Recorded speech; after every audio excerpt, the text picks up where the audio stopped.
This episode brought to you by Cafe Imports, Minneapolis-based importers of fine specialty green coffees. Independently owned and operated since 1993, Cafe Imports has been dedicated to decreasing its impact on the earth through renewable energy, carbon neutrality, and by supporting conservational efforts in places where quality coffee is grown and also where quality coffee is consumed. Where does your coffee come from? And by the National Parks of Lake Superior Foundation. As a nonprofit, we rely on support from listeners like you. If you like what you hear, please consider a donation. To learn more and make a gift, visit us at www.gosuperior.org.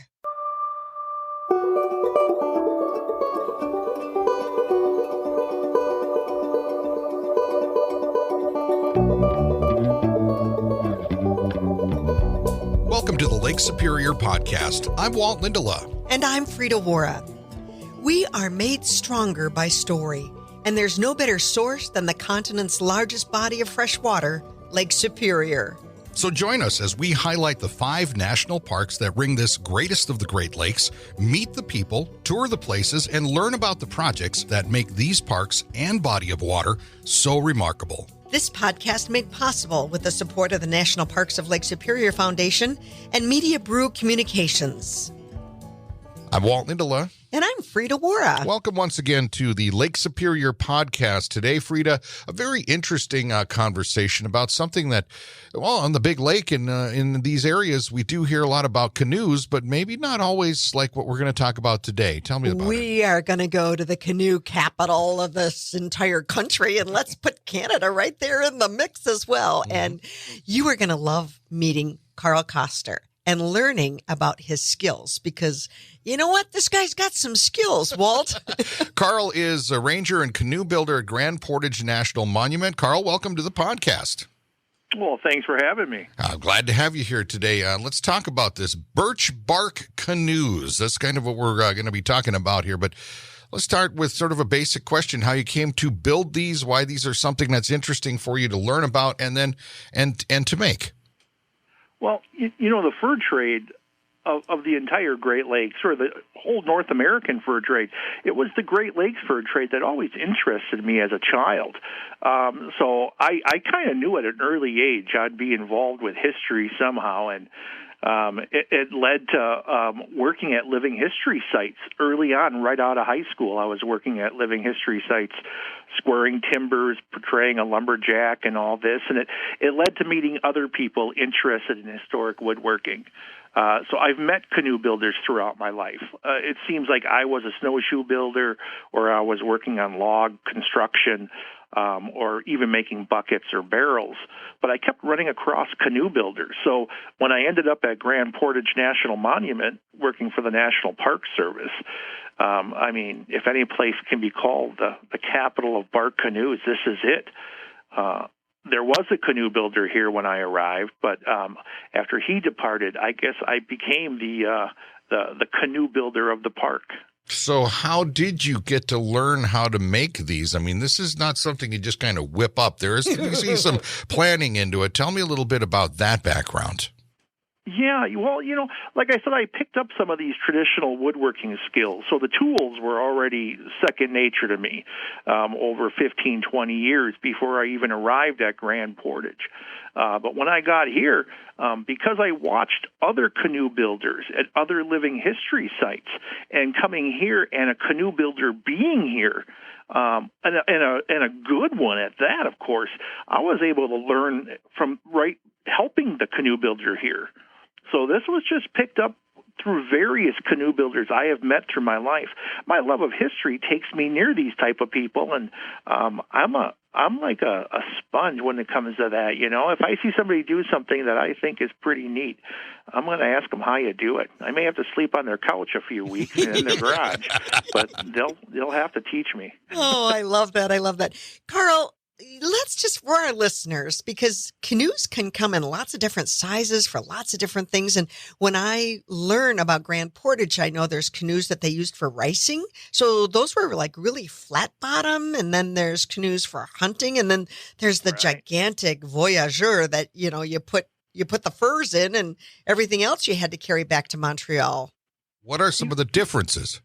Yeah, well, when I tell people we're the canoe capital of the world, what I mean by that, because canoes come in like in all shapes and sizes, like you said, but here we focus a lot on the fur trade.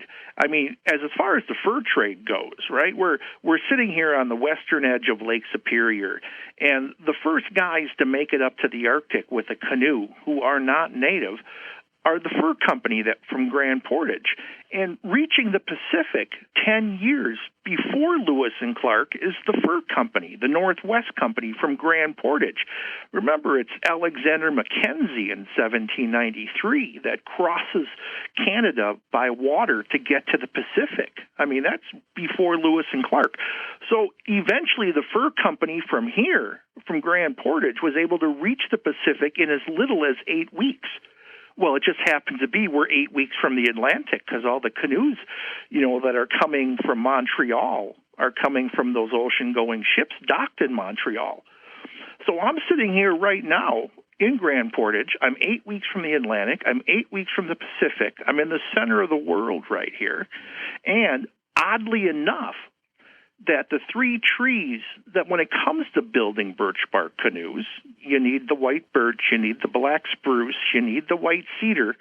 Those three trees don't normally grow in the same location, but in Grand Portage they do. So when we're talking canoe capital, it's insane to think that the greatest spot perhaps in the world to paddle a canoe, right in the middle of North America, is also the best place to make one. So we often talk about the great 38-foot canoes that are going all the way back to the Atlantic side. Mm-hmm. And we're talking about these 25-foot great-sized canoes that are going all the way to the Pacific. And we show those here at Grand Portage. We have them made out of birch bark. But the ones I'm building here are much more closer to the ones that the Ojibwe or the Anishinaabe people were using for ricing, and just your average 14 to 17-foot canoes. So Wow. This is a real interesting sort of almost goodness. like a perfect storm, so to speak, of all of this stuff being here to get these. So let's talk about the process then. Obviously, you have to make sure the bark is available. It is good. There's just got to be a massive process to this. Can you kind of give us an overview of what it takes, how long this takes? Yeah, the primary materials, which I mentioned, the spruce, the birch, the cedar, there's kind of a little ribbon in North America that runs from Quebec to us, where you can find those three perfect materials. Though you can use other materials, your best canoes will come from those three. Mm-hmm. So building canoes here at the park, because we're seasonal, we're under snow so much time of the year, we build these canoes during the summer, and it works well for us. For collecting the cedar to make all the woodwork in the canoe, and we're using northern white cedar, that we can obtain once we can get into the woods. So already in May, we're in the woods looking for that nice straight-grained cedar. And we're starting to basically split it out and carve it into the frames and the ribs and all the wood parts of the canoe. Now, that'll take us into June when the ground is finally thawed enough that we can get into those spruce bogs of the black spruce. So now the ground is thawed, and we can pull the roots, because that will be all your lashing on the canoe. And all your wrappings and lashings are all the debarked and split roots of the black spruce. Well, that takes you into July. Well, around here in our part of the country, that is the peeling time of the year for the birch tree. So the bark can be removed from the tree in a very magical or special way that actually does not necessarily kill the tree. We can take the bark from the tree in early July, and then by the time mid-July comes around, we have all what we need, and that long, tedious construction process can carry us through August and September. Holy wah. I'm like, okay, first of all, spruce roots. Yeah. And you're standing in water? You're in a swamp? You're in a swamp. I mean, you're visiting June? every mosquito in Minnesota, because that's where they call home. Yeah. What in so the... Yeah, you're standing in these bogs, and you're reaching down you're pulling back the moss, so you're not digging in the dirt, which is nice. Mm-hmm. You know, Yeah. canoe builders in Wisconsin tend to use a lot of jack pine root, which they have to dig into that sandy soil because they don't have the abundance of black spruce bogs. But here in northern Minnesota, we have that. So we go into that bog, we're pulling those roots out, we're going to have to debark it, we're going to have to swat mosquitoes, we're going to have to split it, we're going to have to swat mosquitoes. It's just, you know. It's so much fun. Oh, yeah. And if you, and the bigger canoe, of course, the longer canoe, a few years ago we did a 25-foot canoe here. You're looking at about a quarter-mile worth of root, you know, to lash, so.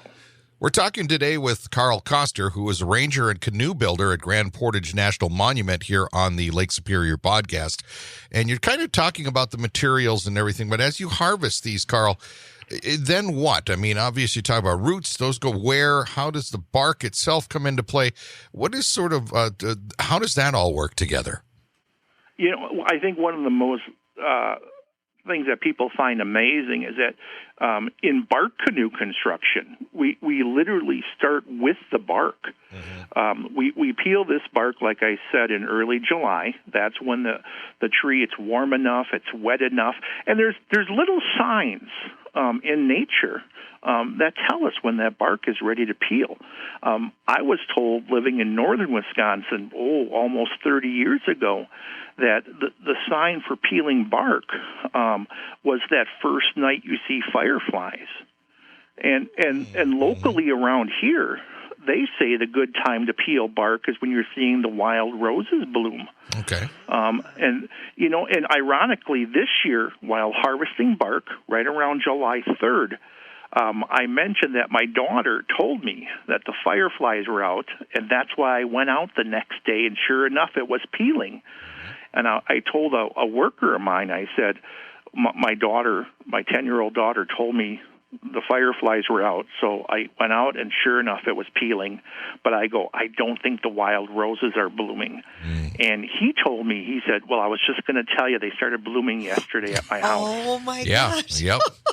So it's amazing, isn't it? It's almost like magical. You know, it's interesting because when you're talking about this, and obviously you mentioned the Anishinaabe and the region and everything, they also have a history of making canoes. We know that, and it's interesting because it sounds like there's been some synergy or some connection there, at least in these skills being interchanged between the peoples. Oh, yeah, it's 100% their idea, these bark canoes. Now, natives may have never built, we don't have evidence of them making these large, huge 25-foot plus bark canoes used in the fur trade. But the idea of a bark canoe is strictly a native idea. We can't tell you which natives did it first, but it's definitely native technology. You know, and there's nothing that was really improved upon it. Yeah, and it sounds like it's, it's worked for this many years and centuries that it still is a technique that you can use. So let's talk about techniques. I mean, we're hearing about this. I think there are groups and people that are building these. Tell me about the Karl technique, or maybe a little bit, something, that maybe makes yours a little bit different, because I'm sure there can be a definite space for individuality in building these two. Tell us about your techniques. Well, our site is set up, the historic buildings and the National Park Service site here usually uses a focused, we were here from 1779, the fur company, until 1802. So we kind of focus on the 1797 year as a central year of activity. So when we're cooking in the historic kitchens, the food is usually 1790s and all that.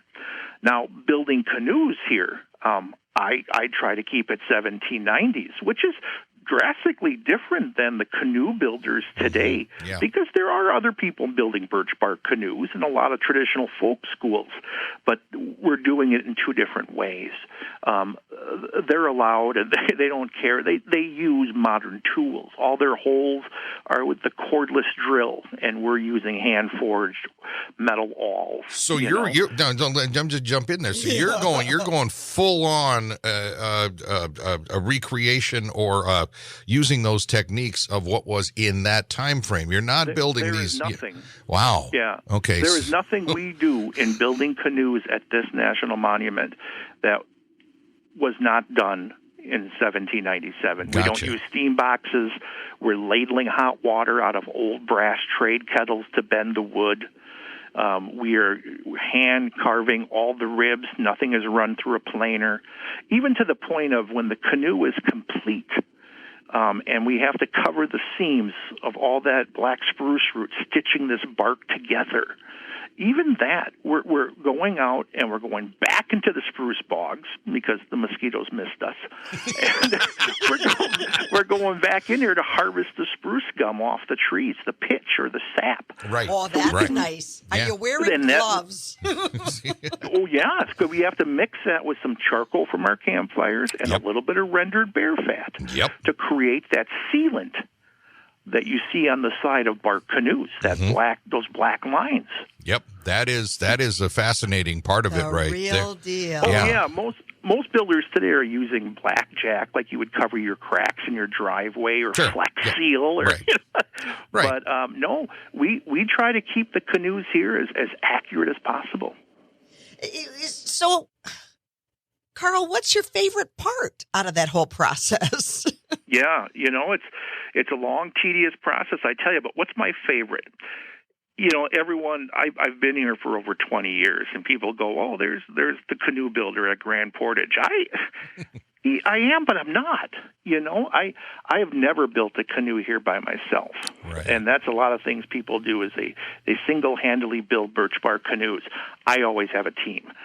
My theory on building birch bark canoes, and it has to do because we're a national park, it has to do because we're on the reservation, but it's my personal belief that I'm just sharing the skill. Because I've been here a long time, but I'm not going to be here 30 years from now, probably. I'm pushing 60. Right. I'm an old ranger. But every canoe I work on here, I have retired folks who are volunteering at the park working on the canoe. I have youth from the reservation working on the canoe. We have a teen ranger program. They're working on the canoe. It's everyone's canoe. It's the staff canoe. It's the park canoe. It's not Karl's canoe. And that's my proudest thing, Do they come out looking the most beautiful always? Well, no, it's the first time these folks are making canoes. Do they float and do they work? That's the key. If that's the point, they'll get you across the lake. Yeah. They float, they work, and these people now have skills, which hopefully, 30 years from now, they'll be the canoe builder here. Yep. Well, and that brings up the whole idea. So, fast forward, this takes like all summer. But when it comes to launch day, who gets to paddle the canoe first? And do they really notice a difference? Like, that I kind of came out of the old Grumman there, the aluminum. It's fun. How's it feel? It's fun. If you're sitting out here and you're wearing the historical clothing and you're on the shore of Lake Superior and you're stitching on a birch bark canoe, or the tedious job of cleaning spruce root, it's not a bad day, really. It's work, but it's not a bad day. But doing it for months, all summer during the season at the Park Service, and knowing that at the end you're going to paddle this thing, that excitement just builds and builds and builds. And I'm rarely, if ever, the first one that takes it out. I'm like, you guys built it, you take it out. So the kids jump in there, and retired folks through volunteer.gov that work with us, they take it out. And it is some of their greatest memories. I talk to them years later, and they always send me pictures. Here we are, and they tell people, I built that. And they're so excited. And it is. It's like the crowning victory of the season for many of these people. Do they paddle the same? Well, they're like, some people explain them as bobbers on the water. Okay. These are fur trade freight canoes, right? We are hauling those 36, 38 footers in the fur trade coming from Montreal to here. We're carrying 4 tons. That's 8,000 pounds in a canoe that weighs 500 pounds. And that's even 500 pounds is extremely lightweight for a 38-foot canoe. So these things are very lightweight, but they love carrying weight. So when people jump in these canoes, the first thing they notice is like, wow, they're riding pretty high. Mm-hmm. But you start putting extra people and you start putting weight in these things, that's when they become more comfortable. Yeah. So it can be like riding a bobber until you get the weight in there. I've seen many historical images of 16-foot, 17-foot standard canoes that we all know of when we think of a canoe, and seeing a whole entire Anishinaabe family of 7 people in that canoe. Mm-hmm. And it might be crowded, but the canoe isn't near, going under because they can carry that weight. They love carrying the weight. Yeah, there seems to be like a concept or an understanding of that in the designing of it, that yes, if it's empty or it's not very laden and there's only 1 or 2 people in it, it should sit a little high because then it is going to be able to handle that load. You get these things in there, you get people in them, you maybe fill them as you would for an example. What is that? Yeah, go ahead. We're Grand Portage, right? We're 36 portages to get to the Atlantic from here. We're 100 portages to get to the Pacific Ocean from here. Portage is the name of the game, right? With a birch bark canoe, I tell you what, carrying a 70-pound birch bark canoe is sure better than carrying a 100-pound aluminum grumman, right? Yeah, right. And it seems to have that in there. With these, obviously, there must be some challenges to putting them together, too. I mean, you have to go and harvest everything, get it together, gather everything. But what would you say is maybe your most challenging part about building one of these? It's finding the good material. It really is. Yeah. And that's a joint effort. We're going through the trust lands on the reservation locally, and they're telling us where we can go, right? And we're talking to the Forest Service locally, and they're telling us where we can find stuff. So it's a huge cooperation of different government agencies getting together, all with the same goal of let's get the Park Service what they need for the U.S. public to see this canoe being built. So that's kind of an interesting thing, all the different agencies I have to dance around. And then, a third of the time on building a canoe, a third is slapping it together. Right. A third is processing the material. But an entire third is just finding a straight grain cedar and a good spruce bog and a nice birch. Okay, so now I have to ask you this: when I'm hearing, and we're talking with Karl Koster today, who is a ranger and canoe builder at the Grand Portage National Monument. I'm hearing you talking, Karl, a lot about a team and a lot of passing on the knowledge and all of that. How can someone that may be listening now find out more about this? Maybe how you do it. Maybe even get a spot on this team, because I can see somebody hearing this going, I'd like to find out more. Maybe at least have an opportunity to experience it. What's the best way to do that? Well, the ways I guess that most people are doing it is the local people are going through the junior ranger or teen ranger program, I should say, for the people on the reservation. But as far as other people, it's anyone interested in a career in the National Park Service. This is a great small little park that if you're applying at Yellowstone or someplace like that, there's a lot of people that want to work there. But if you want to get into the National Park Service, these smaller parks are wonderful places to get attached to. And we're always looking for help that way through the National Park Service to apply as a ranger that way. Otherwise, if you had your career and you're looking for, like I said, our volunteer, go to volunteer.gov.